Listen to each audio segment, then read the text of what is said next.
Welcome back to the Golden State with Mates post-game live after quite an extraordinary game, really. The Warriors found themselves down 83-59 to the Chicago Bulls on Saturday in Jimmy Butler's debut, and you thought, oh, okay, we've got Jimmy Butler, but it's the same old Warriors. From that point, with 8.5 minutes left in the third quarter, the Warriors played perfect basketball. I don't think they could have been any better.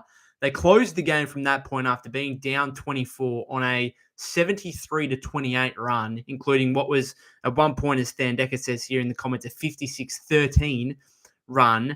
They were down 24, as I said. All of a sudden, they led by 3 at the end of the third quarter and ended up running away with a 132-111 victory in Jimmy Butler's debut. He was a big factor. It was led, of course, by Steph Curry, the comeback, 24 points in that third quarter alone from Steph. I don't think there's anyone in the NBA that can possibly do what he just did in terms of erasing a 24-point deficit and taking a 3-point lead in the same quarter, right? In the same quarter, let alone across a whole game. In one quarter, the Warriors were down 24 and yet led thanks to Steph Curry. But Jimmy Butler, a huge factor, couldn't have been much better in his Warrior debut. Second possession of the game started with an alley-oop dunk from Buddy Hield, of all players, on the pass, which was nice to see. He got to the free throw line on the following possession. And that was really the story of the night for Jimmy Butler. His free throw shooting, his ability to get to the line.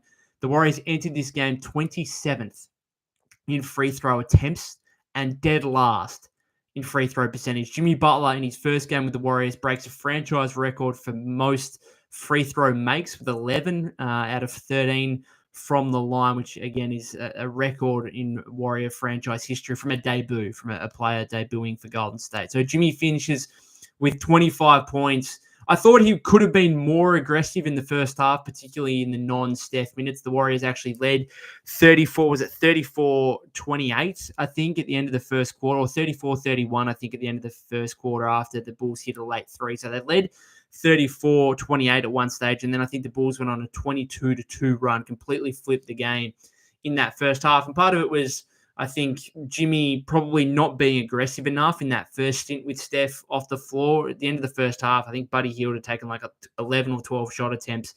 Steph had like 7 and Butler had 6. So he probably needed to be more aggressive at that point, but I can also understand that a bit. He's trying to integrate himself into a new team. You probably want to err on the side of being a little bit more unselfish, and he is an excellent passer, and he certainly showed that in this game with 4 assists. But you can understand that. You can also understand he hasn't played basketball for a while, so he was potentially a little bit rusty in that first half. I still think he was solid in that first half. He certainly wasn't Golden State's worst player. He had 8 points, 3 assists, a rebound, so I thought he was solid. But it was that second half, late in the third quarter and early in the fourth quarter, where he just took over. And sometimes we've seen previously, Steph gets the Warriors back into the game like he did in the third quarter, and then they kind of let go of the rope and the other team takes control once Steph heads to the bench. Jimmy made sure the Warriors were never going to lose control of that game early in the fourth quarter and help extend the lead out to a point where he and Steph and Draymond and a couple others were able to rest over the final 4 to 5 minutes of the game. So super impressive Jimmy Butler Warrior debut. I thought some of the chemistry stuff looked like they've been playing together for ages. Again, that alley-oop from Buddy Hield early. Some of the entry passes where the Warriors were able to find Jimmy basically down low near the rim because he was just overpowering smaller and more inexperienced opponents and being just way too big for them down there. So for the Warriors to have the kind of balance of Steph Curry's outside shooting, which was ridiculous in that third quarter, and Jimmy Butler's inside scoring and ability to get to the free throw line, you've still got Jonathan Kuminga to come back into this mix. They put up 132 points. Now, I know Chicago aren't good. Okay, they're not even a mid team. They're a bad team, right? Particularly after losing Zach LaVine. But what we saw there over that second half, and particularly the last 20 minutes of the game, was very, very impressive. And if Steph and Jimmy are going to play like that together, and you've still got Kuminga to come back, this Warrior team is going to be hard to beat. So that's my little take on this game. We'll get into some of your comments.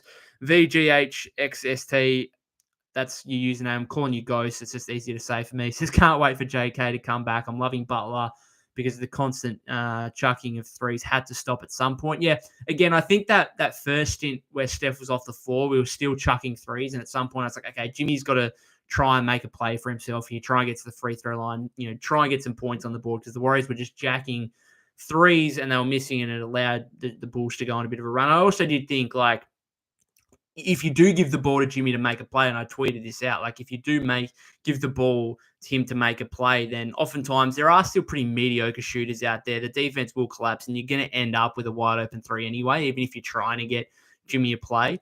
So there's going to be some issues with that, but I thought like the non-Steph minutes early in the fourth quarter there were outstanding, and it meant Steph didn't have to come back and do anything really.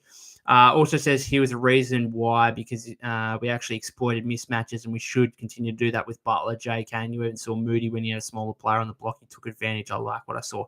Yep, exactly. Trying to find that balance between, and again, the Bulls are like, I think, the worst team in the league when it comes to opposing paint defense. So the Warriors just didn't really adjust to that in the first half. They kept chucking up threes. Second half was much better in terms of, again, Steph got going from threes, no doubt about that. But the Warriors' ability to get inside was much better. And those three guys I named are players outside Steph on this team that may actually get to the free throw line for us, which we need more of. Those 3 points, and Kerr should be encouraging and empowering that. I hope when Kerr's in film, he's playing that third quarter when we got to the line 3 possessions in a row and kept chipping away from the lead there. And from that moment on, we played the way we needed to. Yeah, I think, again, so 27th in free throw attempts, dead last in free throw shooting.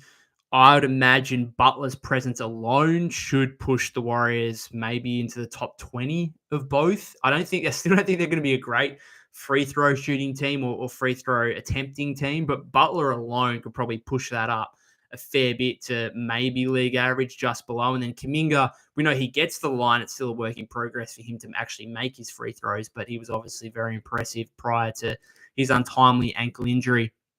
Then Nick says all Steph needed was a player who can draw away the double teams, and he got him. Then also says Gee and Post were amazing. Yeah, Gee Santos helped turn the game in that third quarter, and Quinton Post, bit of a rough opening. First half wasn't great. There was, I know Slater tweeted out at halftime that he wouldn't have been surprised if the Warriors went back to starting Draymond at the 5 in the third quarter, as they did against the Lakers the other day. But credit to Quinton. I mean, he hit a couple of threes early, and, you know, he's really outplayed. You know, I've spoken about how much I wanted Nikola Vucevic before the trade deadline, but this is 2 games in a row now in a short span where Quinton Post has thoroughly outplayed Nikola Vucevic. Post had 18 points, 7 of 10 shooting, 4 of 7 from 3, 3 rebounds, couple of assists. I thought some of his defensive plays in the second half were a little bit better, some in the first half. I know I saw a lot of people on social media criticizing for being a bit soft. Maybe, look, he's a work in progress on the defensive end, but I think Steve's already been happy with some of his development on that end. And, you know, his shooting from the 5 spot is so desperately needed. And you look, Vucevic did not have a great game. 10 points, 4 of 11, 4 rebounds, was pretty useless, minus 27. So Quinton Post outplaying Nikola Vucevic in both games here. And certainly just reward for him to be getting that standard contract that he has now got as a result of the Jimmy Butler trade. The Warriors opening up roster spots and being able to sign Quinton Post to a guaranteed contract. In fact, if anything, and I wrote about this, I'm disappointed the Warriors only able to get Quinton Post to a contract for the end of next season. I would have preferred, obviously, Trace Jackson-Davis, another pick in the 50s in 2023, signed a guaranteed contract straight up for 4 years. In retrospect, you would have liked the Warriors to probably sign Quinton to 4 years, maybe had, you know, team options on the 3rd and 4th year. But, you know, if this guy actually turns into a rotation caliber center consistently that's capable of playing 20, 25 minutes a game, then all of a sudden that kind of player is going to make $8 to $10 million at least per year. And the Warriors, you know, signing Butler, assuming they're going to sign Kuminga in the offseason, they're going to try and have to get as much value as they can. I would have liked them to potentially get Quinton Post on a 3 or 4 year contract here at a really low number like TJD's on, for him to be off the team, because at the end of the day, that contract is perfectly fine. You need to have guys making less than $2 million a season. And so it is what it is. I'm sure his agent was probably like, no, we don't want to sign a 3 or 4 year deal, because from what you've already shown, like, you could be making $10+ million in a couple of years, rather than, you know, trying to get that. You know, he could have got that more longer term security, but, you know, he's looking like an NBA player already. And it's a good sign for the Warriors either way, but, you know, could have done with maybe adding an extra year or 2 from the Golden State side. FTW Clan says Butler is a winner who has that dog in him. He was huge getting to the basket and getting to the line. Of course, Steph's third quarter was fire. Stan Decker also says, we finally have a player with a superstar whistle. Also says, I'm so happy that Kerr didn't bench Steph during his flurry. Yeah, rare for Steph Curry to play an entire quarter, but he did. He just spoke there at the end because someone asked him and said, with Jimmy now on the team, does it make you feel better about playing Steph the entire third and then getting a significant rest to start the fourth? And Steve kind of said, well, no, I'm not really happy with him playing the entire third quarter or, playing 12 minutes in a row. But he was on that much of a heater. 24 points in that third quarter, finished with 34 points on 10 of 19, 8 of 16 from three-point range. He got to the line 8 times himself, 5 rebounds, 6 assists. So, again, as I said before, if Steph and Jimmy are going to play really well together like that, and that was just their first game, this team's going to be pretty hard to beat. I want to be cautiously optimistic because it is the Chicago Bulls, and the fact we found ourselves down 24 early in the third quarter is a little bit frightening. But again, that last 18 to 20 minutes was perfect basketball, really.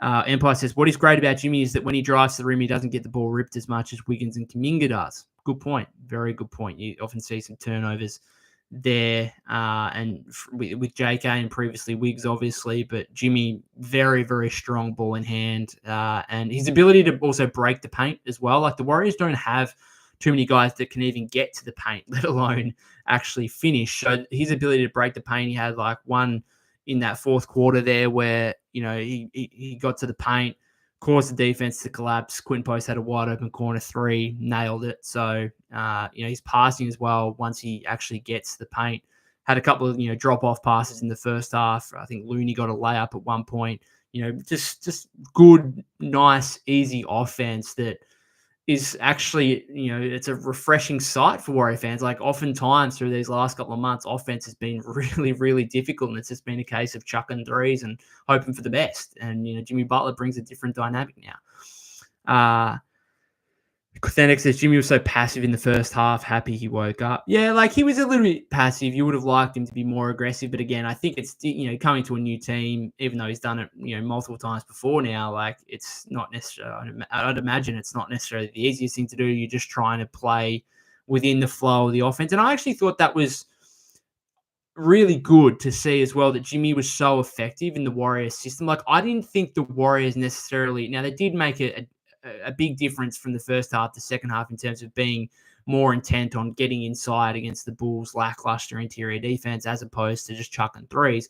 But I didn't think there were too many times necessarily where, the Warriors necessarily gave Jimmy the ball and, asked him to go make a play. Like they did that a bit. Don't get me wrong. They did that a bit where they kind of got him in the mid-post area and said, all right, go to work. But I don't think it was like overplayed too much, if that makes sense. So I like the fact he got 25 points. He did it on 12 shots, right? Super efficient. And it kind of seemed like the Warriors' normal style, I suppose. But now they've just got someone who can get to the free throw line and can actually finish at the rim because that's been such an issue for them. So it was impressive. Joseph says Quinton played good, Pod's good. Yeah, Pajemski continues his good form. A bit inefficient, obviously, the other night against the Lakers, but he had 16 points, 5 rebounds, 7 assists, plus 26 in this game in 29 minutes. So Pod's impressive again. The one gripe I have, and it's not with Pods, but it's with Steve. Late in that first half when they were going to Steph, Pods, Buddy, Jimmy, and Draymond, look, the Bulls were shooting the lights out and, they obviously slowed down in the second half, but you're not going to be able to stop too many teams when you've got Steph, Pods, Buddy on the floor together at the one time. And I don't think we saw too much. Maybe we did. I'd have to go back and watch, but I don't think we saw too much of that in the second half. Like we saw more of Moses. We saw more of Gee in the third quarter. We saw more Quinton Post. Like I think, when you're going to play, particularly when you're going to play Draymond at the 5, like you need to try and surround him with size and not have 3 guards and Draymond at the 5. Like you need to be playing, bigger guys, Moses, Gee, Kuminga when he comes back. I think ultimately the Warriors' best lineup here is probably going to be Steph, one of Buddy or Pods, probably the way he's playing, probably Pods. Maybe Moody, one of those 3 guys, and then Butler, Kuminga, Draymond. And if you need to go a bit bigger, like Quinton Post is still there. He played 20 minutes in this game. Looney, solid again, 7 rebounds, just does what he does kind of thing in 11 minutes. So it's going to be interesting to see what happens going forward. Young West says, I hope Buddy Hill wins the All-Star 3-point contest and can get out of this funk. We're stuck with him. Plus, he's a warrior and have to look for the positives. Yeah, like, I just don't like the shot attempts. Like, he took 13 shot attempts, 4 of 9, 14 points, 5 rebounds, 3 assists. I mean, I assume you can probably argue, well, if he's actually not taking shots, then what's the point of having him out there? And I guess that's partly the case. But at halftime, when you look at the box score and Buddy's taken 11 or 12 shots and Jimmy's half that and Steph's nearly half that, it's like, what are we really doing here? Pete Rock says, what turned the game around was the end of the first half. Well, they kind of came out pretty slow to start the third quarter too. They were down, I think, they're down like 30. What were they down at halftime?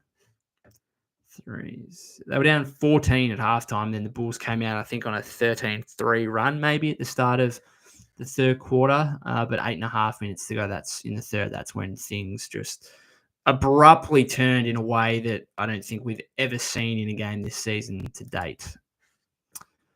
Rancuna says, we've got to get a better shooting guard than the starting 5-man, but he is not a starter. Agree. I don't know if they're going to go back to pods, whether it's Moody, whether if Post is going to start, can they go to Steph, Jimmy, Kuminga, Draymond, Post? Don't know. Thanega also mentioning Post outplaying Vooch. Pete Rock says, I see Kuminga learning a lot from Butler's foul drawing. Does he have to learn a lot? If I'm JK, I hope he learns how to make them. Like, JK gets to the rim, gets to the free throw line a lot, gets to the rim a lot, gets to the free throw line. I do agree with, whose comment before there? Empire, who said, Wiggins and Kuminga could get stripped a little bit on their way to the rim, something Jimmy doesn't. So maybe that's something that JK can try and learn, is to make sure he doesn't get stripped on some of those drives to the rim. But, he gets the free throw line. It's just about making them for him. Empire says, Post kind of owns the Bulls. I tell you what, in the offseason, if we wanted to trade for Vucevic and they wanted Post, I reckon they'd have to add picks. Like, they would have such high value on Quinton Post after seeing him twice in the last fortnight. He'd be worth multiple firsts, I reckon, for the Bulls. Robbie says, I think JK and Butler will provide enough room pressure to make it easier on Steph to get open. Yeah, we'll wait and see, but this is a really nice start. P-Rock says, Pods has played really well since coming back. Yeah, he's been excellent. He was also, and we shouldn't, and I make sure, because Pods got a lot of hate early in the season, and I was frustrated and I was disappointed, no doubt about that. But I thought it went a bit overboard from a lot of fans, and I want to also, so when he is playing well, I want to give him his flowers because I feel like he deserves that, and I want to make mention that he was also good in the 5 or 6 games before he got injured too, and it was kind of disappointing that he got injured when he did, because he was just starting to build some momentum. He was starting to shoot the ball really well. But it's been great to see that after that was at a 12-game absence. So it's a fairly lengthy stint on the sidelines. It's good to see him pick up and build from where he left off and be so good. Had that career-high 29-point night against the Jazz earlier in the week. And I think his scoring and his shooting is coming along. I think he's looking a lot more confident. 7 of 11 from the floor, took another 5 3-point attempts, made 2. And again, we know like the rebounding, the assists are going to be there. Like, he's getting back to basically what he did in his rookie year, which is a really efficient all-around player, able to contribute in multiple ways. We'll wait and see. I think, we'll wait and see if they try and acquire another backup point guard. I don't really like any of the options. Like, if Malcolm Brogdon was bought out, sure, but like Reggie Jackson might be the best option right now. And I'm thinking, is he really going to play in this rotation? Do we want Reggie Jackson? I don't think so. So maybe it's a case of Jimmy is kind of the backup point guard and Pods is that combo guard that can do some playmaking stuff, but you don't want to see too much of it. You want to see that offense run through Jimmy as much as possible. And then obviously those bench units as well, you're going to have Kuminga in there too. FTW Clan says, does Buddy get any love for tonight's game? He did go 4 of 9 from 3. So if he goes 4 of 9 from 3 every game, that's fine. Like, that's fine, 44.4%. So I thought he was okay. He scored 14 points, 5 rebounds, 3 assists, couple of steals.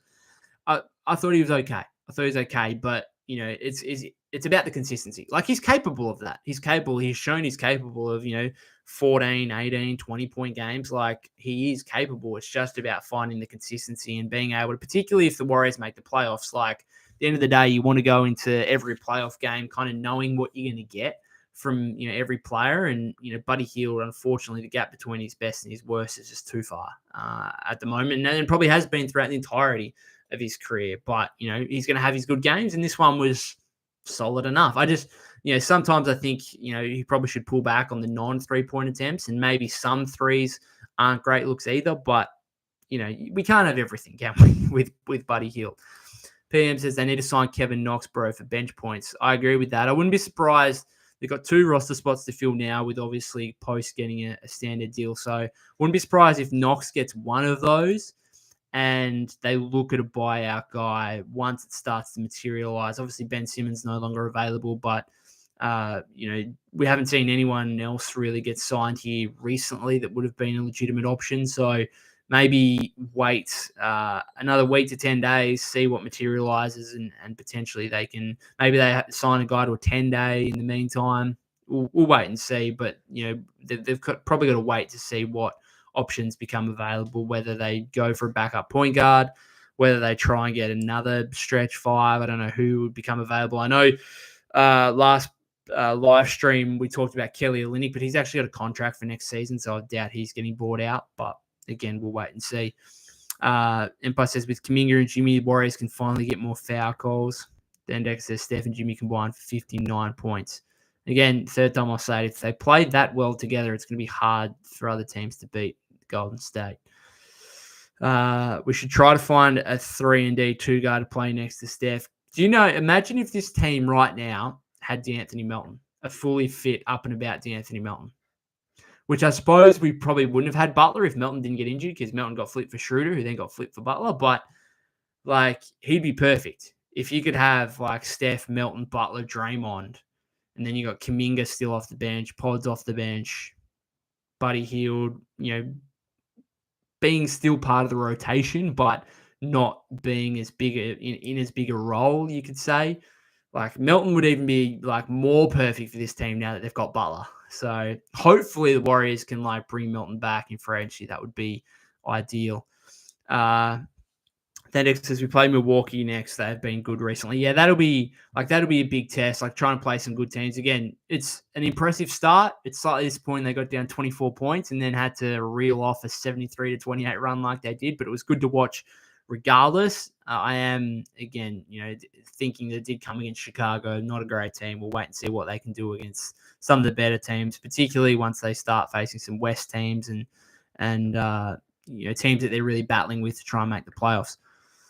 That could possibly be the go. Again, imagine if you could put Melton into that GP2 spot. Oof. Yeah. Orlando says that should be the lineup from here on out. I'm not sure GP2 should be starting. I don't hate it. I just don't think GP2, Draymond, Jimmy, it's just not enough 3-point shooting, I don't think. And so says, Buddy sucks regardless. Orlando says, I hope Bojan is bought out. Yeah, he's got injury issues at the moment. I'm not sure how good he'd be. He's a good shooter. Don't get me wrong. He's been a great shooter his entire career. I don't know how the injuries are with him right now, and therefore he's never a great defender to begin with, let alone with these injuries and his age. What is he, 35, 36 now? How old's Bojan Bogdanovic?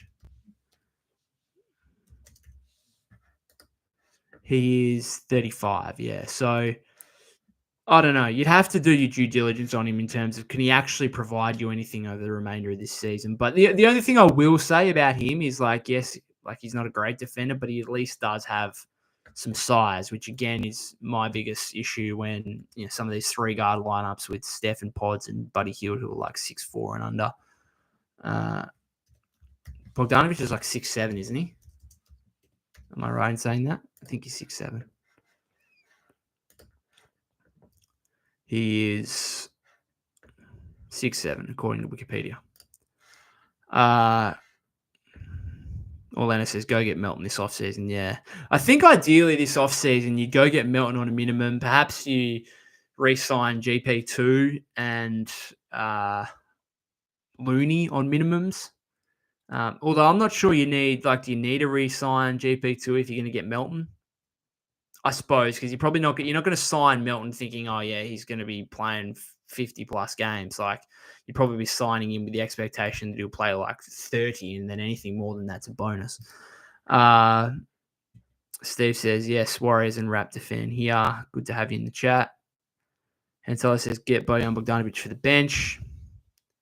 Would you prefer Bogdanovic or would you prefer Kevin Knox? Like I know Bogdanovic is like the bigger name and had a much better NBA career than Knox. There's no doubt about that. But what Kevin Knox has been doing in the G League, his obviously relative youth, his athleticism. What I've always said about Kevin Knox, that from going back to when he first signed with the Warriors in Summer League, was this guy's never been on a good team. Not a good team, just a semi-competent team. Like Knicks when he was there, trash. Trailblazers, Hawks, Pistons, all trash. Like every team he's been on during his tenure, they've been trash. And you know what? Maybe he's contributed to that. But I actually wouldn't mind seeing him. And I'm not saying the Warriors are good. They've got a 500 record, right? But they are semi-competent and they're also trying to be competitive. Like they obviously just acquired Jimmy Butler. They're trying to make the playoffs. And I don't think, they could sign Kevin Knox. I'm not even sure he'd get an opportunity in the rotation, but I just wouldn't mind seeing it because, again, throughout his entire NBA career, 6 years or whatever, like he was always with bad teams. Like he never played with two guys like Steph Curry and Jimmy Butler. Like never played with, or Draymond, like never played with those kind of guys like that. He was always in young, rebuilding teams. Don't know, it just fascinates me. I'd probably actually rather take a risk on Knox than go get a guy like Bogdanovic. I know Bogdanovic would bring the shooting, but like Knox in his 11 regular season games in the G League after the tip-off tournament, shooting like 43% from deep. So, yeah. Orlando says sign GP2 and Looney to a vet minimum. I don't think they'll get anything more than that. And I think, obviously, the Warriors could have traded them and still brought them back. But I think, obviously, keeping them should improve their chances of being able to get them in the offseason at the minimum.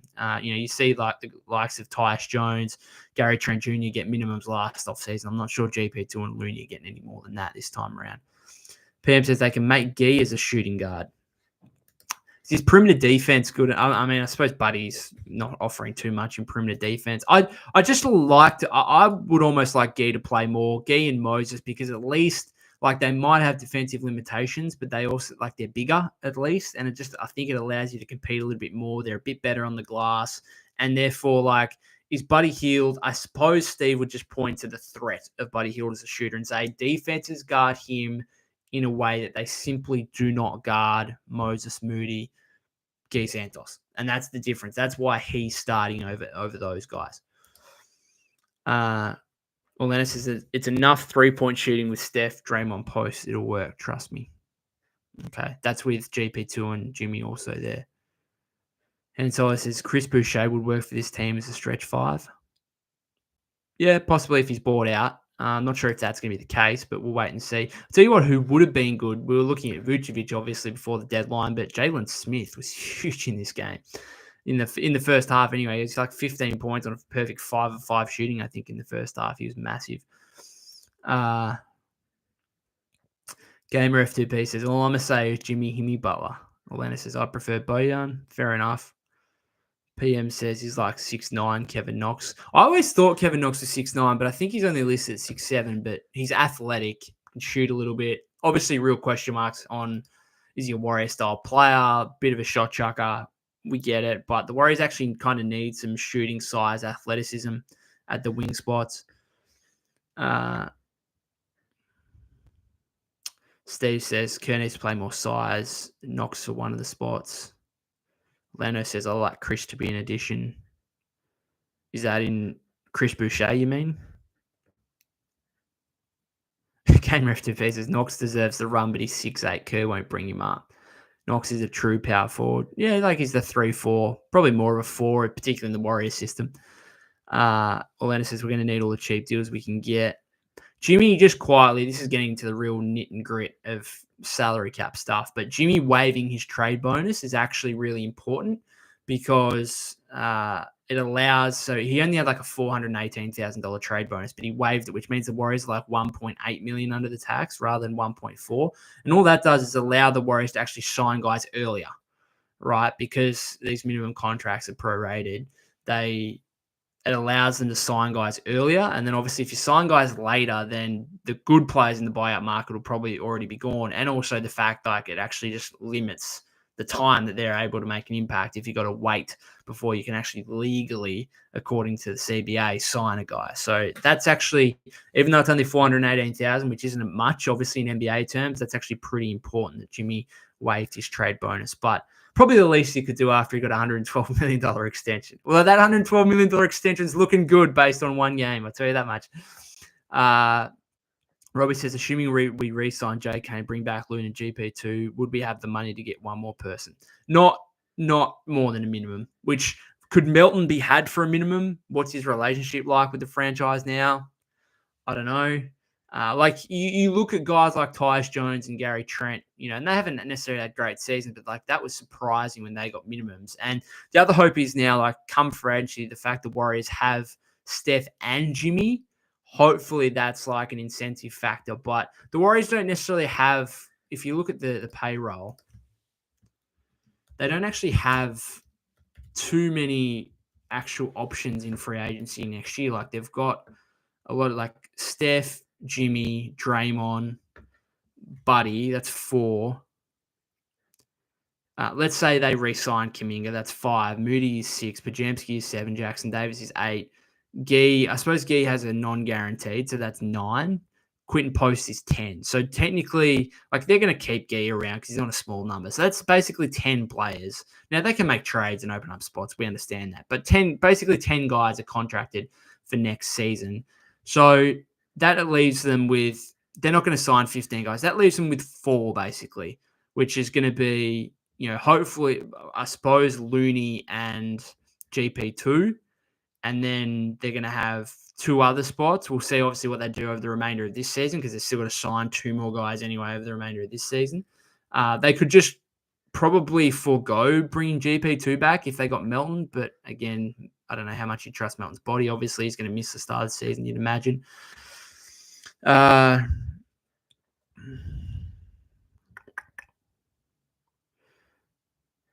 Then next is Jimmy, 25 points, no threes. When was the last time a Warrior player had 25 points and didn't make a 3? Seriously, I'd love to know that. Has Kuminga had a game with 25 with no threes? Maybe, possibly. Hantello says, sign Knox and Boucher. This team wins the championship. I actually like that. I'd be happy if those 2 guys got the last roster spots, but I'm not sure they're going to be the difference between whether the Warriors win the chip or not. Mr. Lewis says, all we need is Bruce Brown and we're championship contenders. I don't think Bruce Brown is going to be available. I think it's already been said that he's going to remain with the Pelicans. Steve says, from the North, Boucher will re-sign with the Raps. Warriors should have got him for 2 seconds at the deadline. Steph can restructure his deal, help the team in the offseason. Yep, okay. I don't think Steph's going to restructure his deal, but we'll wait and see. It'd be nice if he did. Is that even possible? Like, can you actually do that? I don't know. Anyway. Then next says 30 games left. What's your prediction? Mine is 22-8. So they're 26-26. 22 would get them to 48 wins. They almost need to do that, don't they? They almost need to get to 48 wins just to like scrape into a top 6 seed, probably. God. When you look at that and say, oh, they need to go 22-8 just to get to 48 wins, it doesn't make you feel great.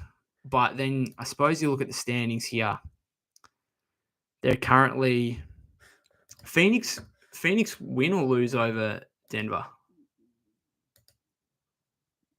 They lost. Okay, so Phoenix are the same as the Warriors. The Warriors are actually up to technically equal 9th. They're a game and a half back from the Mavericks. Clippers might be gettable, although they just got our man Ben 10. They might be gettable. They're 2.5 games in front of the Warriors. Timberwolves, the top 5 pretty much set, you would say, and maybe even the top 6. Like Timberwolves 3.5 games. Can you make up that? I don't know. Your best option, I think, is to try and get the 7 or the 8 and at least have a double shot at the play-in. And then again, like, I would like to think if the Warriors get the 7 or 8 seed, I'd like to think that Steph Curry and Jimmy Butler aren't losing 2 straight playing games. I know Steph's done it before back in 2021, but I'm not sure Steph and Jimmy together are losing 2 playing games in a row. I'd be fairly confident. FTW Clan says, I'm worried about losing Kuminga for nothing in the offseason. They're not going to lose him for nothing. At the very worst, it's going to be a sign and trade, and they'll get something back. Now, what that is, I could still be very frustrated and annoyed, but I think I'm pretty confident they'll re-sign him to some number. He's not an unrestricted free agent, okay? So he can't just walk without the Warriors having a choice. Okay, and I just don't think they're going to choose to let him walk after 4 years of investment and development. I just don't think they're going to do that. So at the worst, it's going to be a sign and trade. I think the more likely scenario is that they just re-sign him, okay, and he just stays on the team. Like Julia says, I feel like we still should try to sign Zion Williamson in the offseason because when he plays, he has a bit of dog in him. We'll see what he does over the remainder of the offseason. And so it says, hopefully they can sign and trade Kuminga in the summer. A lot of it's going to be dependent on, obviously, what he shows when he comes back and what the fit is like with him and Jimmy and Draymond together. I have some question marks about that. I can't be the only one that thinks that Draymond might need to go back into a bench role at some point. Don't know if it's going to be... I know he obviously did it for a game or two earlier in the season. Feels like you could do that a bit more confidently now that you've got Jimmy. Like you've got that second star. So it's not like Steph and a bunch of young guys. It's like Steph, Jimmy, and like Kuminga. And I don't know what they're doing in the 2 guard, but we'll wait and see.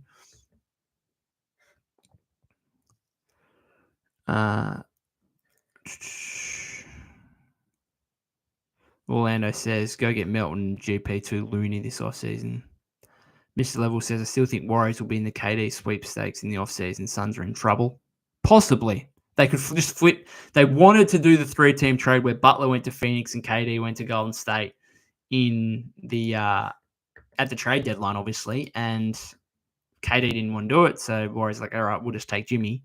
They could revisit that in the offseason potentially. Orlando says Cam Johnson if a sign and trade. Possibly. Then next says, I'm happy Lakers lost Mark Williams. Their fans were getting cocky.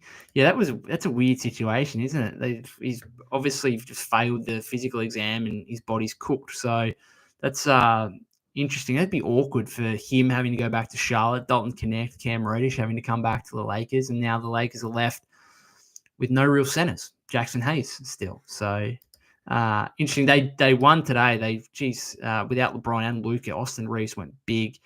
The AD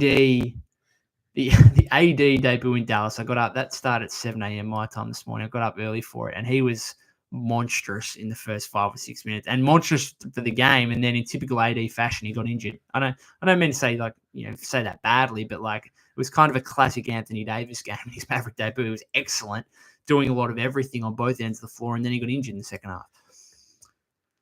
Mr. Level says KD will have 1 year left. Draymond and Kuminga might be the best offer they get for anyone. Good point. He'll be on expiring, so I don't think teams are going to give up too much. I think the Warriors might have actually got a good result in KD saying no to them. Like, I actually think I'd prefer right now, and I said this, I wrote about this before Jimmy's debut, it must be said. So I think I'd prefer to have Butler, Kuminga, and all the future picks over giving those guys up kind of thing for KD. And Solo says, I don't want KD, I like Jimmy. Well, it says sign and trade Kuminga to get Zion and add Moody in a first-round pick. Interesting. Like I said, I honestly think we still need to trade Draymond. He has great defense, don't get me wrong, but 6 points really from a superstar, a former all-star. He can do better.